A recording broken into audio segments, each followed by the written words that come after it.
Olá pessoal, então eu retorno para falarmos de um assunto bastante interessante que muitas pessoas já ouviram falar, mas às vezes não têm certeza.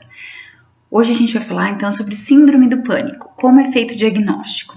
Primeiro, só para esclarecer, a gente tem que lembrar que os transtornos psiquiátricos, eles são diagnosticados pela descrição dos sintomas, pelo quadro clínico dos pacientes, porque nós não temos ainda na medicina um avanço tecnológico suficiente para um exame que me mostre alterações funcionais do cérebro específicas para cada transtorno psiquiátrico.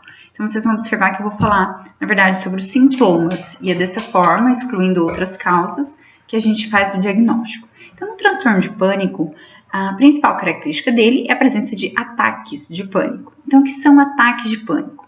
Ataques de pânico são ondas repentinas de medo e desconforto, muito intenso, que alcançam um pico em alguns minutos, e elas são, na verdade, causadas por uma ativação maciça do nosso sistema de alerta do cérebro, com descarga adrenérgica, ou seja, de adrenalina na corrente sanguínea. Isso acarreta em muitos sintomas físicos, um mal-estar imenso, uma sensação de morte iminente muitas vezes, tá? E que pode ter pelo menos 4 dessa lista de sintomas que eu vou falar para vocês. Palpitação, o coração acelerado, bem comum, sudorese, transpiração, tremores, sensação de falta de ar, o paciente fala que puxa o ar, parece que não vem nada, ele hiperventila, ele puxa o ar e fica cada vez pior.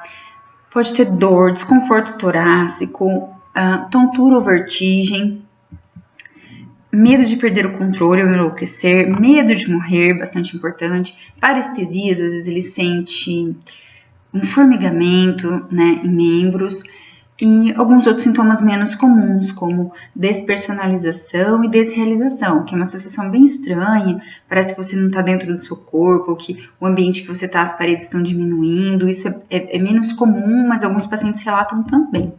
E também, além dos calafrios, o paciente pode referir calor, um calor intenso. E esses ataques, então, como são extremamente desagradáveis, e medo de morrer associado, né? Muitas vezes o paciente pensa que está infartando, coisa assim, leva as pessoas a procurar um pronto-socorro, gera muito medo. O nosso cérebro depois fica bem assustado, ele fica monitorando os seus próprios sinais para que isso não ocorra novamente. Então, isso é um ataque de pânico. No transtorno de pânico, esses ataques, eles não podem ser justificados por outra doença psiquiátrica, tá? E muitas vezes eles são espontâneos e inesperados. Então o paciente fala, nossa, mas eu nem tô tão preocupado assim, de repente eu tive.